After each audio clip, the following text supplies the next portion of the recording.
And I'm fucking livid that we are stuck in the timeline where Alex Jones is right. Why aren't the Amish afraid of COVID? Because they don't have TVs. You brought a freaking guillotine. Oh no! Oh, okay, no. What the fuck do you have on your face, Olivia? Being a victim of a tragedy doesn't make you an expert in policy. Remember, they lost the Afghan war 10 years ago.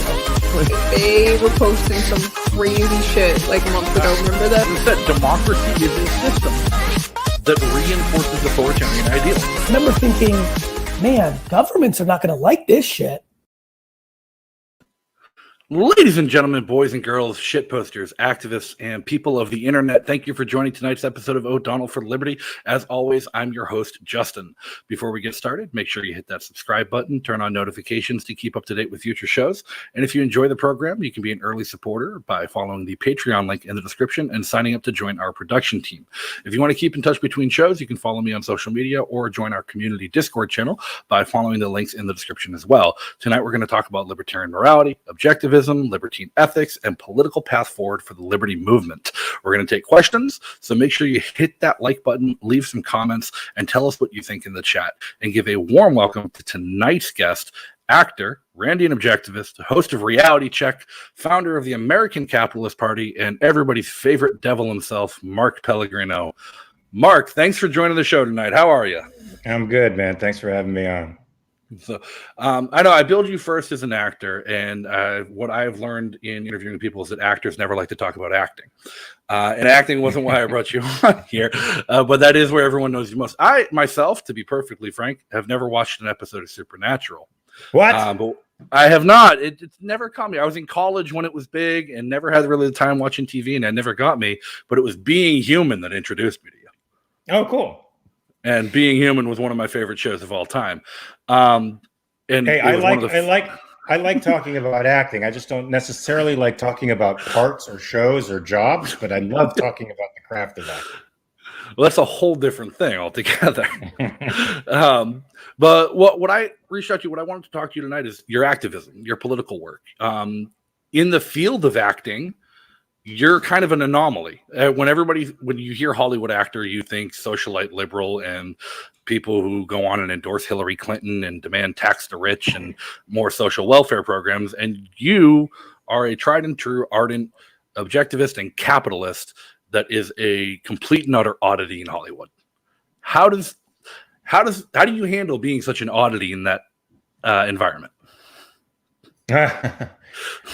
So far, without kid gloves, I'm very open about my identification when I'm on set. I don't press it on anybody. I don't proselytize to anybody. But if anybody says something that I disagree with, that happens to agree with the zeitgeist, but is against my sense of things, I do say that I disagree. And if there's room for more than just expressing my disagreement, I express that. And I found that people in Hollywood are not all, I think they're not all that closed off as everyone thinks they are. You know, like anything else, the most sensational stuff gets out there in the world and brings us stereotypes that end up, informing how we define people. But a lot of people in Hollywood, even though they skew left, are very open to, I think, the ideas that are in our camp, not necessarily conservatism because of what conservatism represents, which is to a status quo or holding or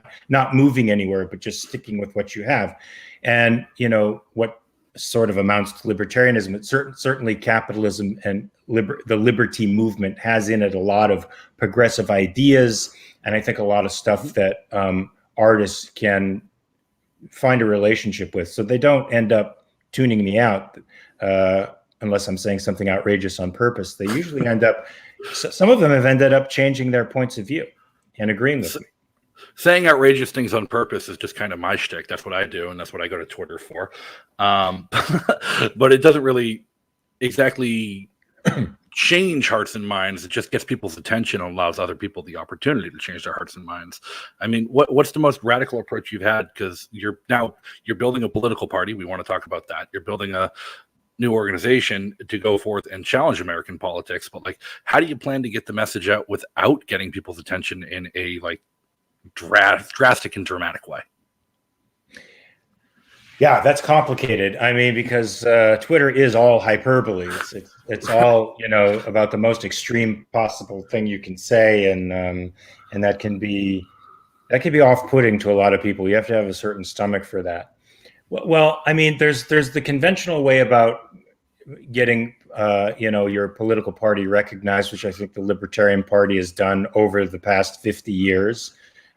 Which is the hard slogging work of going against the duopoly and getting your candidate at some local level or a state level on the ballot, and then getting them in there, and or having somebody from some party convert to libertarianism so that they get a wider audience.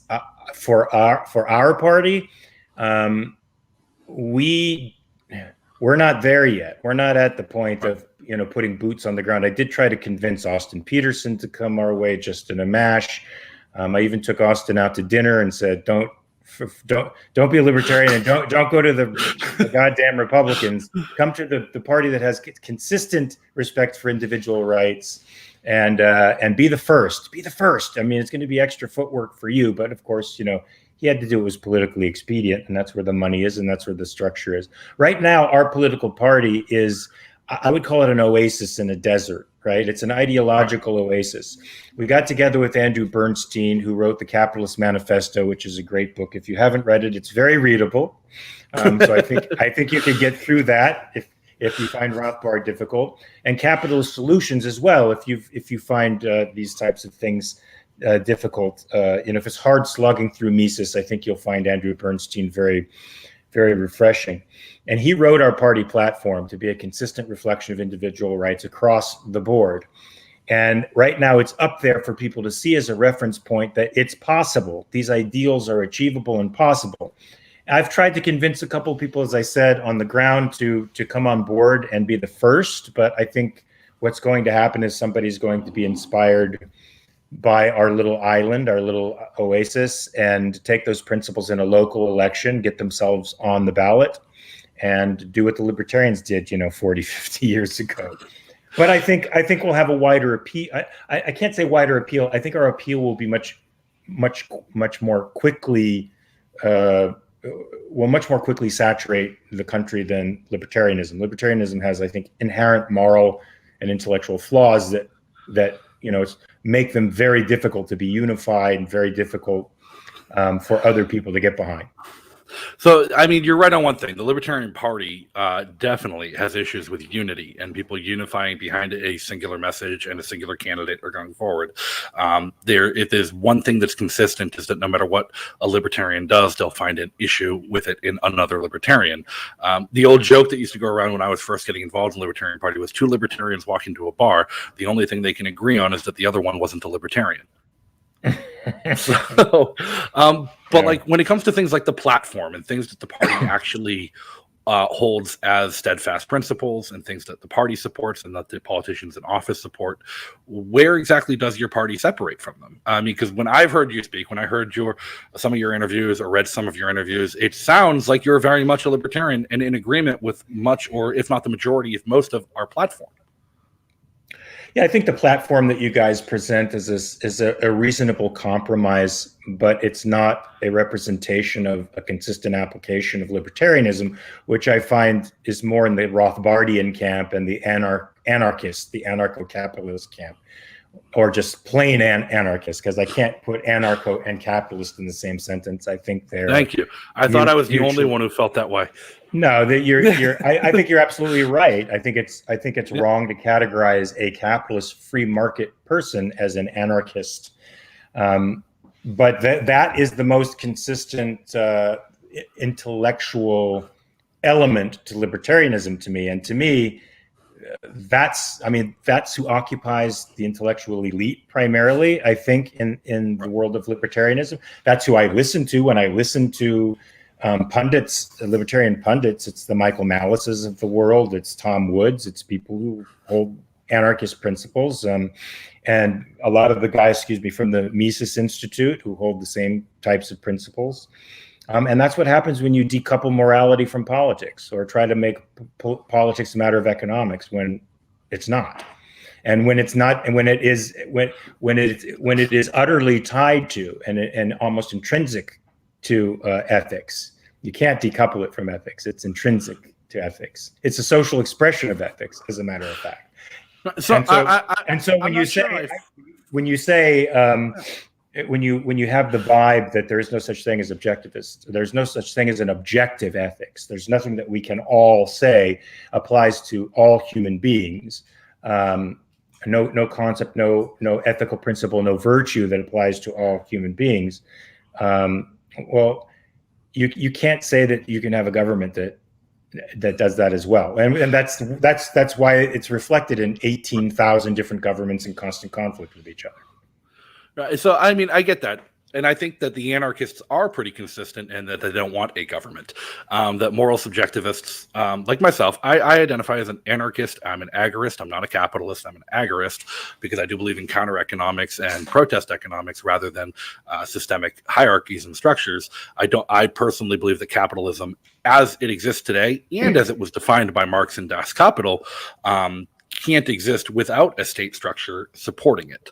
And as an anarchist, I do find it hypocritical when people call themselves anarcho-capitalists, because without state structure to support capitalism, you're not going to have free, fair, and equal exchange. Something needs to balance that. But in an agorist society where every exchange is voluntary and to the benefit of both parties, it doesn't necessarily need to be equal every time, as long as it is continually free and fair and everybody involved. I don't know what equal means, and I don't consider that a part of the capitalist ideal. But I still do think that a coherent state with a coherent set of rules, in other words, a place where we defer force so that force is always subordinate to reason, is necessary for us to practice capitalism. Certainly the style of capitalism that we have today is not capitalism. It's a form of fascism, where the government is in bed with certain industries and privileges them over others, and tilts the legislation to hobble some, and that's not capitalism. Capitalism is simply the state protecting property and right, meaning freedom of action. Right. And I feel like that is a view that is still shared by, I believe, a majority of the Libertarian Party and people who describe the Libertarian Party. People like myself, we call them minarchists because they believe in a minimal state, whereas we believe in no state. And that has been where the compromise has come from. That's where a lot of the compromise in libertarian politics has come from, was people who wanted no state versus people who wanted a truly libertarian state that was existing solely to protect life, liberty, property, and happiness. How does those two factions get along? And for 50 years, they mostly got along, working towards what I now term the inevitable collapse. And I joke that I believe we're looking at the potential balkanization of North America in the next 15 to 20 years and the inevitable collapse of the U.S. federal government. And now I feel like minarchists no longer want to partner with anarchists. And we are seeing that split where a lot of people who are objectivists and do believe in the necessity of a state are leaving the libertarian movement and leaving the Libertarian Party.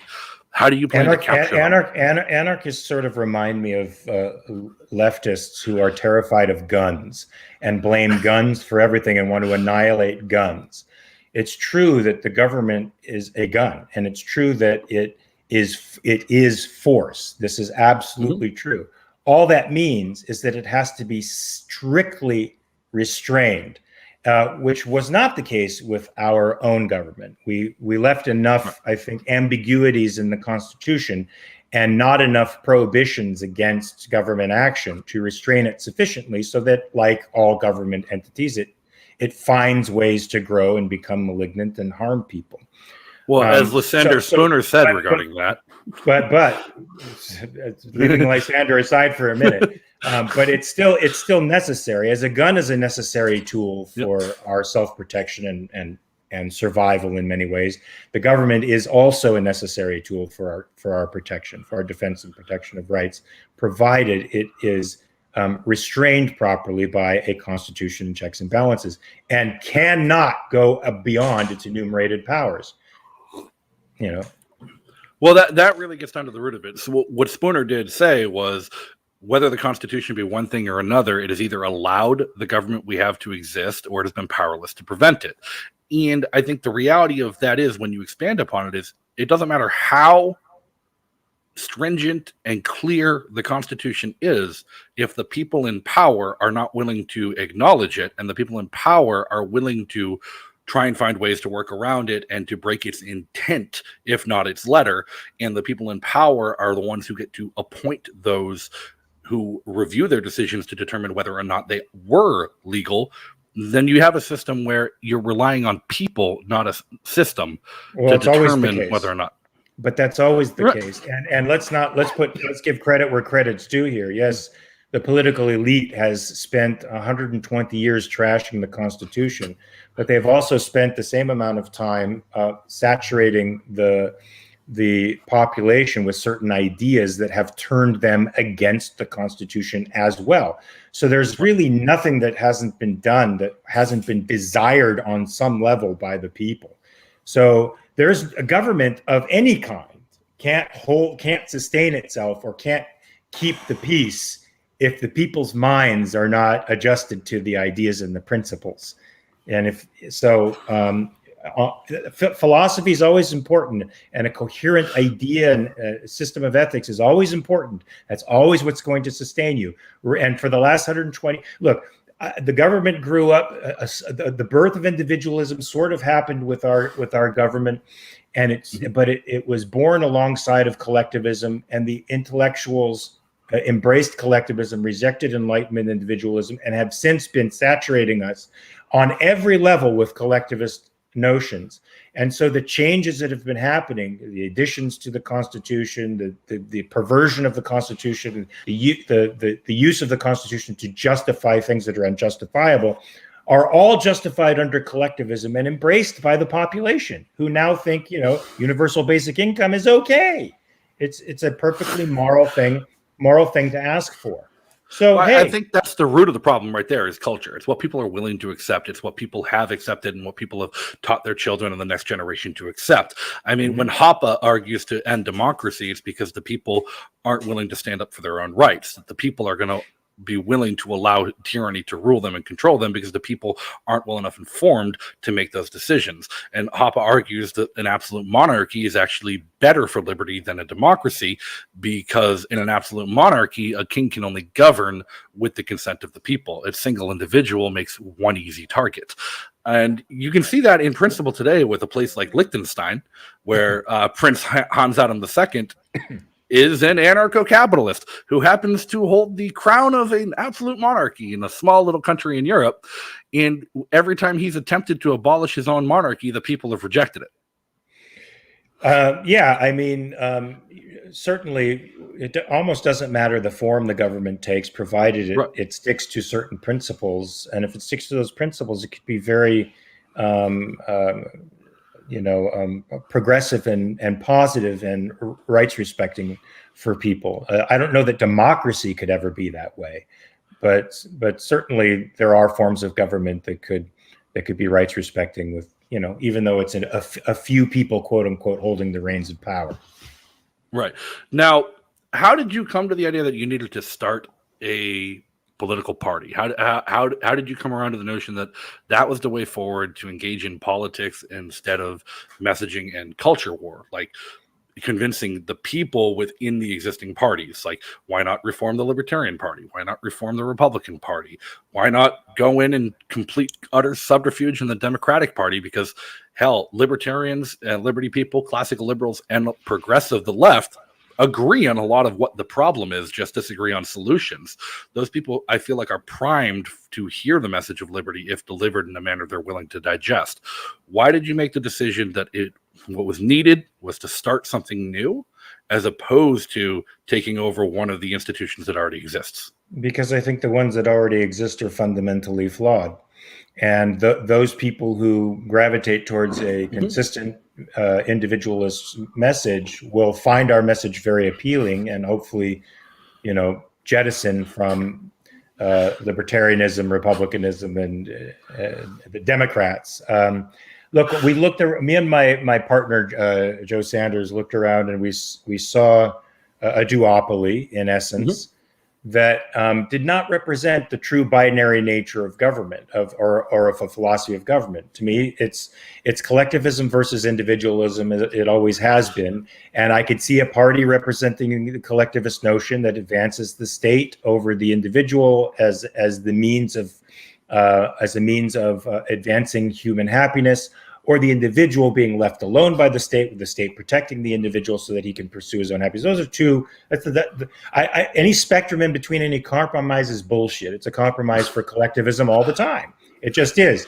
If you think about it, we were born basically in individualism and have been compromising all the time towards collectivism. So it's one or the other. They can't exist simultaneously with each other. The individualists will always lose. And what I saw was not a party that represented individualism and one that represented the state. I saw two that were promoting the state, but just appealing to different tribal identities to keep and hold their power, basically. So the Democrats had their tribes that they were appealing to and promising, a spoils system to, and the Republicans had their tribes that they were promising a spoils system to. And on the other side of that coin, we had people who were denying a system altogether, and claiming liberty was a means, was an end, not a means, and seeming to not, in my view, understand what the concept of liberty was, and sort of were libertines in the sense that, well, it's either statism or whim, and I didn't want the state or whim. I didn't want to be held under the boot, the jackboot of the government, or the jackboot of some guy who happens to be stronger than me because it's his whim. I wanted something to actually represent the other side of the story, the individualist side of the story. And individualism, to me, has to include reason. It has to include the rejection of whim for reason, and the elevation of reason as a not only an individual principle for ethics, but a social principle as well. So, I mean, I feel conflict with that. And again, I'm not an objectivist. I'm not the biggest fan of reading Ayn Rand and imbuing that philosophy, but I do associate with a lot of people who are, and their argumentation is that selfishness is in and of itself a virtue, and that people should embrace selfishness. What is the difference between selfishness and whim? Because if an individual wants to make a decision that their selfishness and what's right for them, if it's not right for others, how is that any different than whim? Well, selfishness means self-interest, and and in order to understand what's in a being's interest, you have to understand the nature of the being. And so, for a human being who is a rational being, that's how we make the distinction between human beings and other animals. A human being, as a rational being, can only live and act on his interests if they are rational. That means looking at the fullest context that he's capable of looking at, integrating those facts and coming to a choice based on what's beneficial to him in the long run. So human beings whim is about the satisfaction of something now, usually for the sacrifice of something bigger down the road. Rational self-interest is about oftentimes not satisfying yourself now, they call it delaying gratification, for the satisfaction of some greater end later on down the line. And it's never in opposition, not really in opposition with other people. If your rational self-interest does not necessarily conflict with others, and if it does, we should have the institutions that enable us to resolve those conflicts. In the comments, Andrew Olden comments, read Heinlein, throw Ayn Rand away. To that notion, as I told you before we started, I struggle to finish Rand. I don't like the way she writes. It's very verbose and difficult to get through. What other authors in objectivism would you lead people to come to that philosophy, if not Ayn Rand? Because when I do talk to objectivists, it's always Ayn Rand. That's all anyone wants to promote, is Ayn Rand as the mother of objectivism. Well, she is the mother of objectivism, but you could read Peikoff, you could listen to his lectures. He wrote Objectivism, the Philosophy of Ayn Rand. I think that is a lot easier to get through than Introduction to Objectivist Epistemology. There's Harry Binswanger, Tara Smith, Greg Salieri, Onkar Ghate. These people have written, Aaron Smith, Ben Baer. These people have written articles in New Ideal, particularly dealing with with current events, often in a philosophical with a philosophical spin, but have written books as well. Harry Binswanger has written a book called How We Know, which I think is a great book on epistemology, and it's eminently readable. And Tara Smith has written Ayn Rand's Normative Ethics, which explains the ethics of rational self-interest in a very, very reader-friendly way. It's not as verbose as Rand, who was just making this up. She was thinking about this, and we're essentially getting those early mental digestive periods. So I refute your friend there who said throw Rand away. Without Heinlein, was that his name? Heinlein? Yeah. Heinlein, you don't have Heinlein without Rand. Okay. More than likely. Alex, although I will read him. Alex also did make a great point. This is something I wanted to bring up later. The Capitalist Party would have to soften its views on things like Social Security and social programs to really get popular enough with voters for actual politicians to win seats. This has been an issue the Libertarian Party has had over the course of its 50-year history, is that taking a hard line free market approach and reduction of government programs, it's not popular because the people have been brainwashed and indoctrinated and bribed with these social programs that let them float and keep them in a system that they're dependent on. So how do you, what kind of legislative proposals? Because I know the American Capitalist Party doesn't have a platform yet. You just have basically a statement of principles, and you're still new and you're still building. When it comes to when candidates do run for office, what kind of legislative platform would you want someone to run on to represent your party in a way that can appeal to people without sacrificing your principles? Well, first of all, Alex, thanks for asking the question. I'm friends with Alex, so so I know him. Look, I mean, there's no. The only thing I can say, which I say online all the time, is I'm not against social safety nets. I'm against state-funded social safety nets because because those violate the rights of other individuals who would either prefer to fund something else or some other value. And it really is nobody's business what those values are, whether it's some charitable organization or just their own life. That's what they have a right to do. That's everybody's a sovereign being.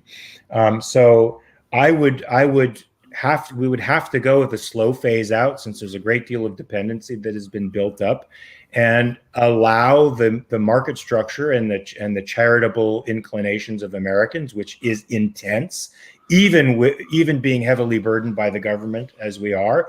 Americans are extremely charitable, and we allow charitable organizations to come up and pick up the slack. Now that means a lot of people would have to meet qualifications for a charity, which many of them probably do not want to have to meet up for those qualifications.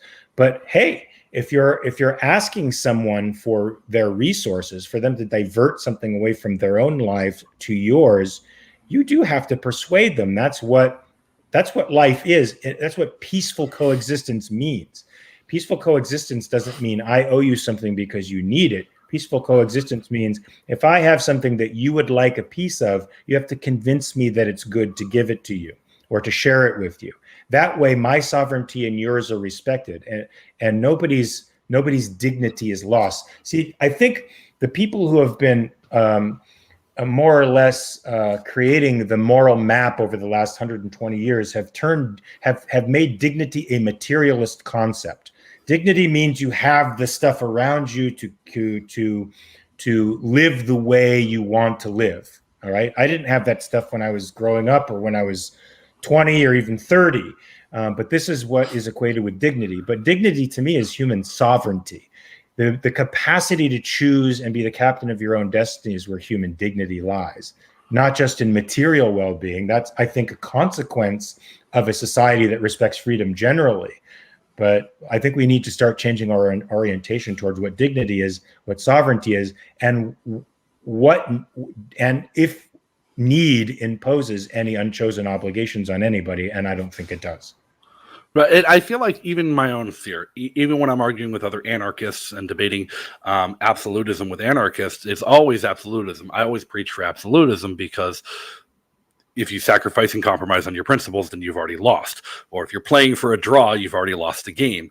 But when it comes to things like social welfare programs, like Social Security, the reality is that there's been 4 generations of this country that were sold a bill of goods and had their ability to plan for retirement and their ability to plan to take care of themselves or their family in old age completely destroyed by what the government told them would be there for them.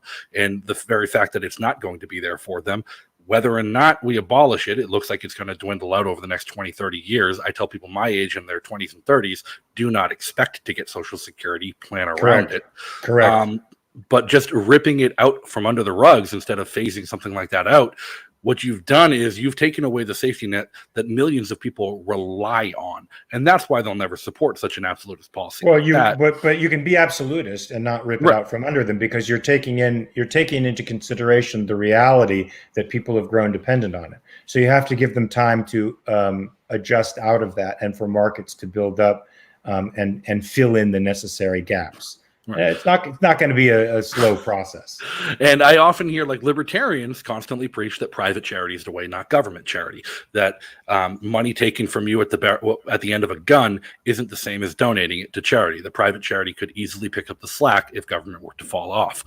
And people come back, well, why isn't private charity doing it now? Because it's illegal. Well, not only that, but the government crowds out the market. Where the government is heavily involved, it crowds out the market. So there's no reason for them to go into it. Oh, and the government maintains the monopoly on force to eliminate competition with a simple swipe of a pen. There's a great story about a preacher. To interrupt that before it goes into an anarchistic bent, the monopoly on force is always a monopoly. It's always a monopoly. So, if you break into my home, one of us is going to win. One of our wills is going to be imposed on the other. Either I am going to, make you stop robbing me in whatever way I can, or you are going to do something to me so that you can take my values. A monopoly will occur between the two of us because that's what force is. I would rather invest that monopoly in an institution that is more or less inhabited in objective principles of right and objective law. It's as opposed to the whim that I see so many anarchists engaging in and thinking it's okay. Now, when it comes to objectivism and objective morals and objective ethics and objective law, you've said yourself you're an atheist, and a lot of people I talk to say the argument is that the root of all morality is religion. How do you come to something as an objective standard to get people to agree upon without a religious moral basis? Well, how many sects of religion are there? 150,000 all fighting with each other and claiming that they're the ultimate truth. That should demonstrate on its face that there's nothing objective about it. Otherwise, they wouldn't be fighting. I think the way we discover scientific truths and physical truths through the integration of fact, through a process of logic and reasoning, through our minds, is the way we come up with ethical truths. We observe reality, we observe the nature of humanity, and we sort out, and we call morality the values that a human being needs to thrive and live, and we sort out by observation what those values are. And for objectivists, the virtues are primarily epistemological in nature and relate to your relationship with reality. So whereas a religionist might say, don't bear false witness, God, because it's a commandment from God, an objectivist will understand honesty as a relationship to reality, meaning a relationship that is with no barrier between reality and yourself. And you understand that the more clearly you can reflect what is, the better it is for you as a human being. Integrity, virtue, productivity, reason, these are virtues that apply to everyone. Now, there are subjective means of pursuing that. Everybody pursues their life in their own way, but there isn't one of the 7 virtues in objectivism that isn't applicable to everyone and doesn't lead to a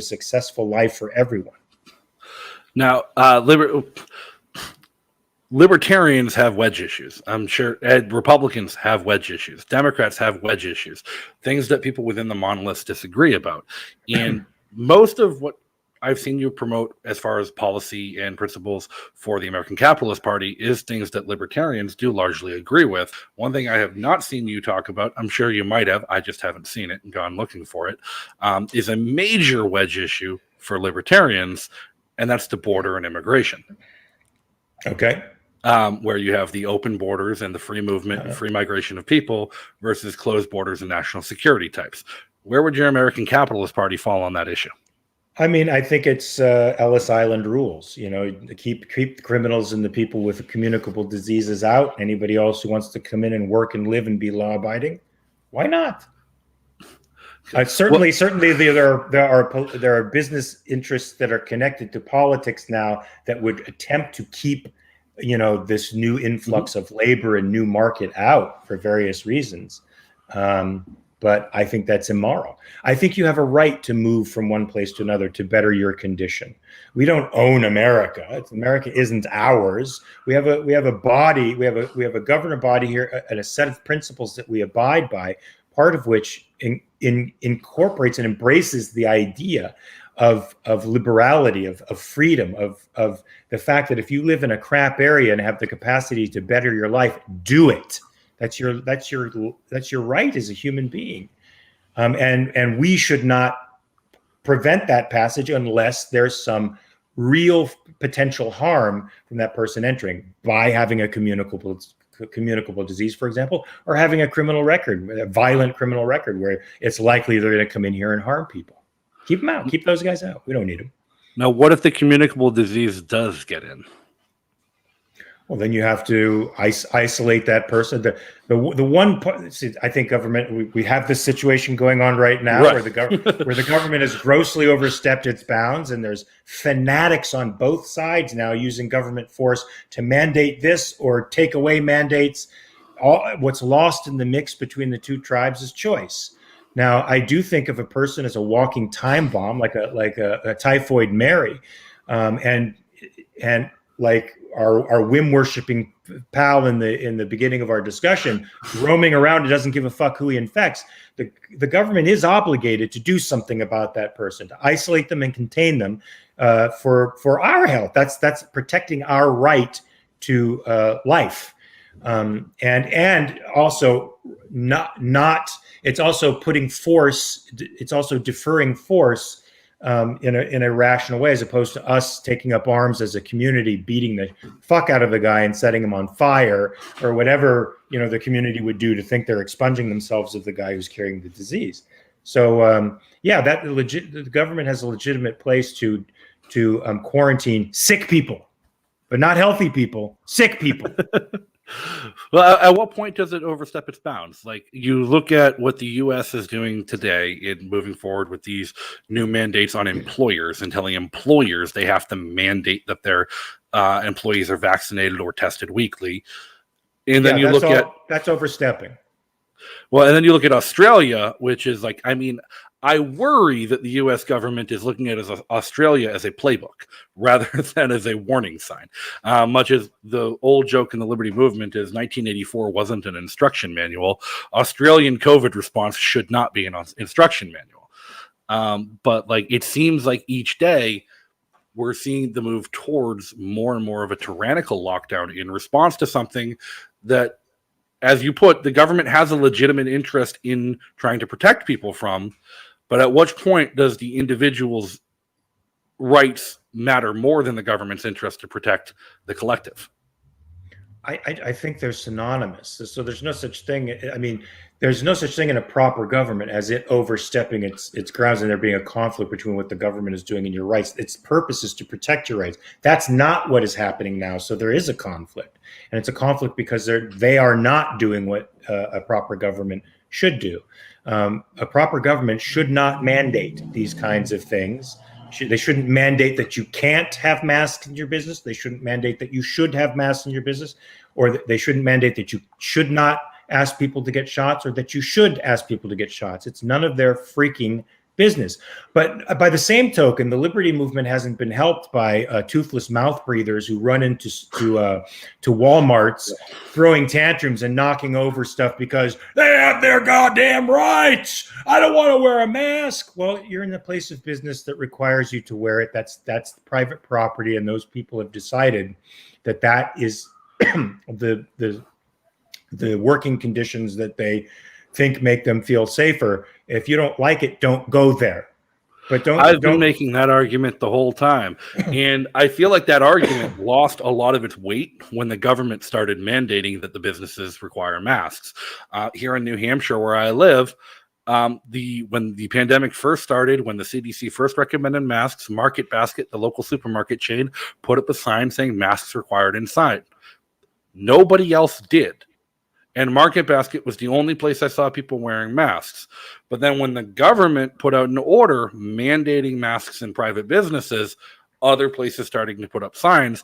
And I would see libertarians and anarchists going malicious noncompliance and arguing and throwing a fit on 16-year-olds working the register at a supermarket while they don't want to wear a mask. At what point is it the government mandate versus private property? But it looks stupid for them to do. I agree. It looks awful. So in other words, you have to persuade the people at large to resist. You have to persuade the government. You have to persuade the private businesses to resist. Now, they can't do it one at a time because the government could make an example out of any one of them and seriously hurt them. But your best effort is to write a good essay or to sit out and explain to the people who own the establishment why this is going to hurt us all in the long run. Going in there and throwing a tantrum is just red meat for the establishment media to say, look how stupid the liberty movement is. They're so dumb. Look how dumb these guys are. There's one guy in New York City who started a campaign a couple weeks ago, and it went viral on TikTok and Instagram, and somebody sent me it on Twitter. And I know myself and Tom Woods and some other people have reached out to him because we love what his campaign is doing.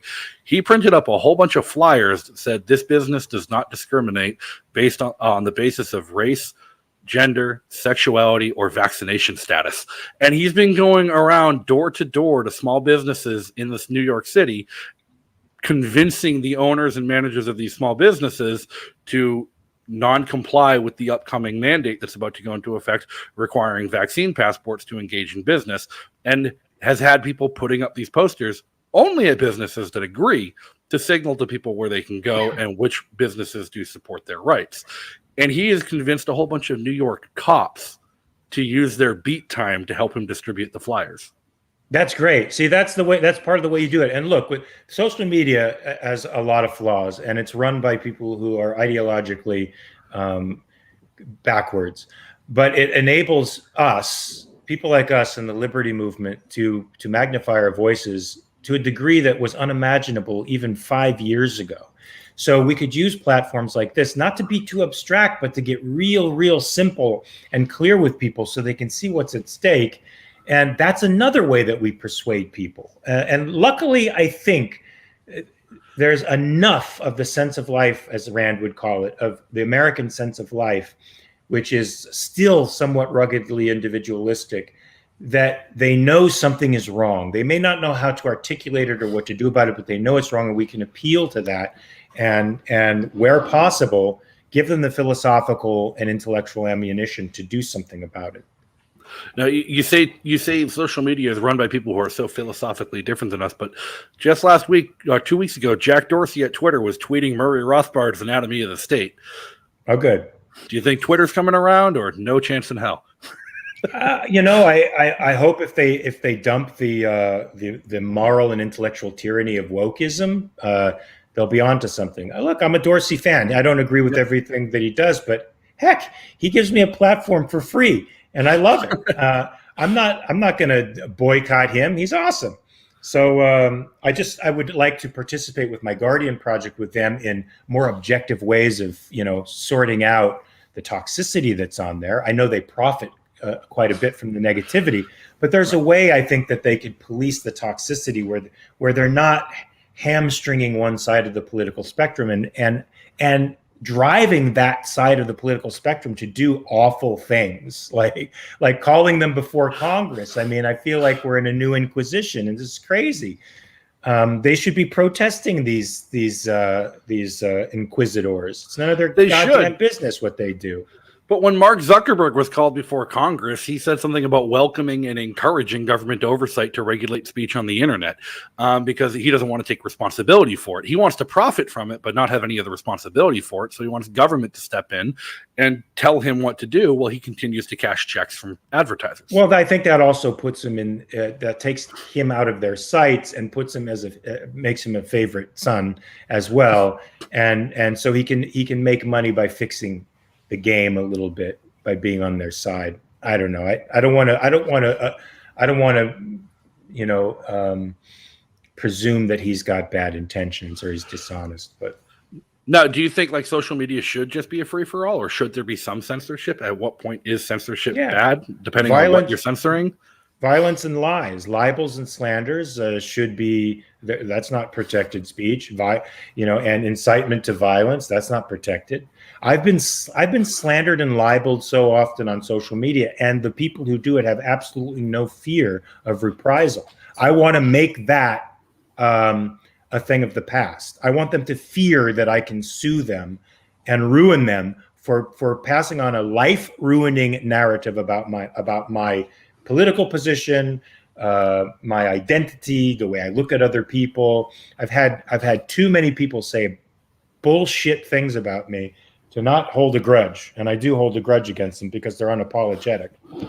Well, that sounds just more like tort reform rather than the social media censorship itself. Like, Indeed. It still allows somebody to say whatever the hell they want. I mean, even Lenin supported unlimited free speech up until the point where he didn't and used it to censor people and censor the whole Politburo. He supported it until he became in power, and then once he was in power.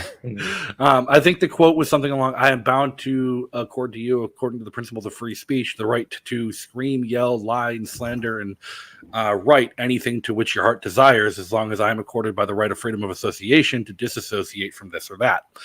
20 years later, he used the disassociation part to justify executing people that disagreed with him.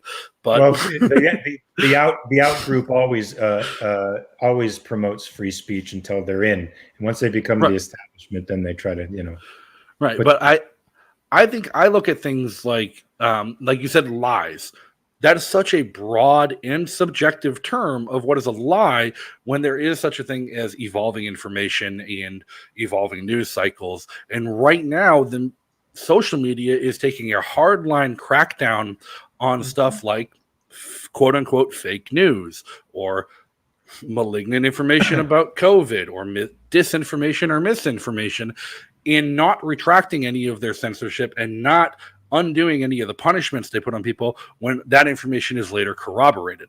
I saw a great example of this just last week where Bloomberg tweeted an article about how natural immunity to COVID-19 was shown to be stronger than the vaccinated immunity, and that there was an increase in breakthrough cases to those who were vaccinated and then exposed to the Delta variant. But the natural response from the T cells of those who had COVID and recovered was still protecting them from variants like the Delta variant, and they didn't gain any additional immunity from the vaccine. 20 minutes later, Thomas Massey tweets something quoting that article, doesn't accredit the article, just tweets that natural immunity is stronger than vaccination. So why are we forcing a vaccine on people who already had COVID? And Twitter flagged his tweet as dis and misinformation, but didn't tag the Bloomberg article. Yeah, they're clearly partisan, but that's their right. It's their private property. They can do that. When I'm talking about, I think people should be liable for, the I'm talking personally, mainly when people are trying to destroy someone's reputation by claiming they believe something that they don't, or claiming that they're, trying to hurt people, when they're not. Those people should be held liable for the things that they say. People who are just passing on news and are not aware of, or it's actually comes from an authority that they that they vetted in some degree, and it's news at the moment. I don't think that should be vetted, but then again, it's a private platform. So if they want to be prejudicial to Republicans, that's their business. That's clearly what they do. It just makes me trust them less. That's all. So there comes the age-old question of, is it a private platform? Is it really a private platform? Because you look at the history of how the news media and cable TV evolved in this country, where the United States government recognized that news and cable media was becoming the new public square where people got their information. And so the United States government went ahead to regulate the private access to the airwaves, granting certain privileges to private companies, but also certain obligations for unrestricted free speech, unrestricted political discourse and debate, and as long as those companies would then report the news in an unbiased manner for at least 1 hour a night on those public airwaves. We've reached a point in technological evolution, I believe, where Twitter and Facebook have unfortunately become the new public square. It's where the majority of Americans get their news. I believe actually Twitter is number 4. The number 4 most accessed news source in the country. Reddit is number 1. And Reddit doesn't censor anything. Reddit is a free-for-all, and it's a terrible place. I don't recommend anyone going to Reddit. But Twitter censors what news is available on their platform every single day, even though it is the number 4 access news platform in the country. Yeah, I mean, look, I do think there's a place for government to recognize property over airways and over bandwidths and stuff like that. I don't think they should attach the kinds of commitments and qualifications and conditions that they do. They should just simply acknowledge that this entity owns this and then protect that. And it's up to us to decide whether or not we want to censor that, whatever information is coming out in that place. But yeah, it certainly creates a more complicated animal because the government is tied in with these people in a way that it increasingly makes them more appendages of the government than private enterprise. And when they start occupying spaces in the government and dictating policy, the lines between private and public become less clear for sure. And we never know where the lines between public and private start to blur because it's all about who's in power. I mean, reality. The joke is Walmart a private company when Walmart spends billions of dollars a year lobbying Congress for legislation to put their competitors out of business? Is Amazon a private company when the vast majority of Amazon's revenue comes from government contracts for AWS hosting the NSA and CIA's web servers? Well, unfortunately, yeah. I mean, a regulatory state is going to cause these kinds of problems with distinction. It's look what happened to Microsoft when they didn't have lobbyists in Washington. They were brought before the powers that be and asked why they weren't participating in the lobby system, and promptly they built a building in Washington and started doing what they had to do, greasing the palms of politicians. So the regulatory state makes for these kinds of evil combinations that do indeed makes us question whether or not something is private or public, and creates rights issues, real conflicts that are not resolvable, to be honest with you. Only clear and viable rights and sovereignty and a separation between economics and government are resolvable. And I feel like Benito Mussolini's definition of fascism as the merger between private business and the state is the perfect definition of what we do have today, where you do have corporations writing legislation rather than representatives. And like, even people in the Republican Party and even quote-unquote libertarians like Rand Paul and Thomas Massey will constantly defend the actions of the Republican Party as capitalistic and truly democratic, when in reality it is, by definition, fascistic. I agree with you. So say you're elected president tomorrow, the first American capitalist candidate elected president. What is the first executive order you sign? Well, we should try to pass legislation. That's what we should try to do, because executive orders can be overturned, as we discovered when Trump's massive executive orders were simply overturned within the first 2 weeks of the Biden presidency. And it was as if Trump never existed. Not that I like Trump. I don't like him. But whatever he did that was positive, gone. So I think, I mean, maybe this is an expedient, but in the end, you want to try to legislate away this stuff. You want to maybe put a freeze on all regulation and start, cutting back and I don't know, making maybe Congress's salaries contingent upon how much they cut back and how much we lose. I would definitely do all in my power to get rid of that deep state, that group, that band of thousands of unelected bureaucrats who actually write legislation and run things and have executive power. They have enforcement power. Those people all need to go away. So I would put people in charge who knew how to do that. Policy wonks who could take out all of these alphabet soup agencies and reduce them significantly. Well, I think that's the untold power of the executive order. Is the executive order hasn't been used in forever for what it was designed to do. It was designed to. The president is essentially the CEO of the government, and the executive branch is all the alphabet agencies under them, is to issue an executive directive. Okay, you do this. It's not for legislation. It's a lot of it would be perfectly legal for a president to go issue an executive order directing the IRS to stop auditing people and stop collecting back taxes. Yeah. Okay. That's something a president could do on the first day. Or is a pardon. Is there any high-profile political prisoner you'd pardon on day one?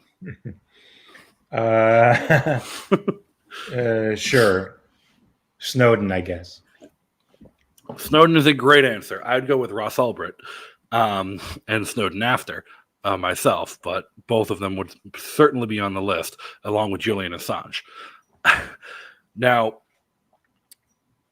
as you said, in retort to my question, you'd rather pass legislation. I often complain that people running for president are failed senators who are running on a legislative agenda they never tried when they were in the Senate. What would be your legislative agenda to run on?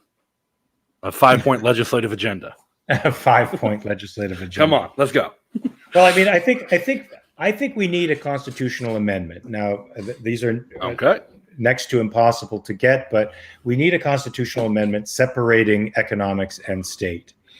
I think when we do that, and it becomes an amendment to the Constitution, the regulatory state would be null and void. I mean, so whatever the amendment is, it has to be very clear and specific. And I think the legislative agenda would be a de-legislative agenda more than anything else. It would be de-legislating, cutting laws from the books, not adding more laws to the book. I mean, what is the legislative register at now? I mean, how many pages is it full of? And when you think about the Constitution being written, what is the Constitution? How many? 4,000 words. I mean, it's something not enormous. It's something digestible for a reason, because the founders knew that laws needed to be digestible. They needed to be understandable to anybody, right? Lysander Spooner talked about that jurists in England, were everyday people. So they had to understand what was what was at stake and what wasn't. And they had a sort of an inherent sense of what justice was. And we need to get back to that. So I would say my legislative agenda would be de-legislating. We don't need any more new laws. We need less. I can agree with that wholeheartedly. Number one on my chopping block is still the Patriot Act. It's been 20 years of war, and the blue gloves are still at the airport. So I would take the Patriot Act. Most certainly, they've already proven that private security at airports does a much better job at catching people. And I don't like the fact that the TSA is a political organization, and it does things politically. It doesn't stop and frisk by virtue of a rational means of assessing who's a threat and who isn't. It does it randomly, and that's really stupid. So you're right. I would take out the NEA. I would take out the FCC. I would take out the FDA. I would just start, killing these organizations that are killing people. You don't need to drain the swamp if you bulldoze it. Yeah, no, I'm not sure how an executive can do all that on his own. There'd be tremendous pushback. There's tons of slimy politicians who have made millions of dollars courting these groups, and they have tremendous power, and they don't like to give up power. To your point there, like the fact that the TSA has their own lobbyists too. I mean, we didn't talk about police or the Black Lives Matter movement or the anti-police movement that has taken libertarianism by swarm in the past couple of years.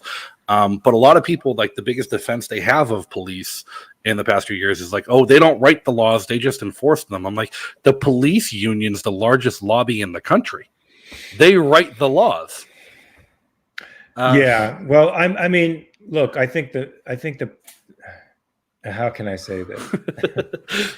I'm against the defund the police movement. I think the police need more funding because most of those folks are undertrained and they're bringing a gun to every fight. And if you don't know how to de-escalate conflict physically, then you're probably going to rely on these instruments and wind up hurting people more often than not. So I'm for that Gracie breakdown. You know, if you listen to the Gracies, they offer these programs to cops, and it is de-escalating violence. If you have a blue belt in Brazilian Jiu-Jitsu or up, you can de-escalate any conflict with just about anybody. With just about anybody, no matter how big they are and no matter how small you are, you're probably going to do just fine. And if there's a couple of you on that person, it'll be even easier, and you won't have to rely on that gun, which people forget. They are bringing a gun, an exposed firearm, to every conflict. That is a very, very dangerous situation, and it requires far more training. I think I heard a statistic somewhere.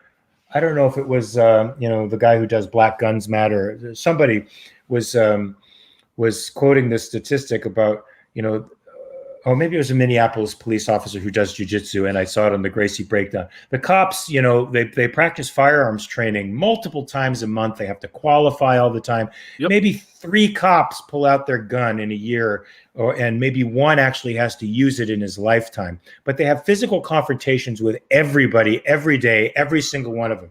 So it's really excessive to have them training and qualifying with the firearm and not know how to neutralize conflict with their hands. So they should be, any beat cop that's in the street should be in shape.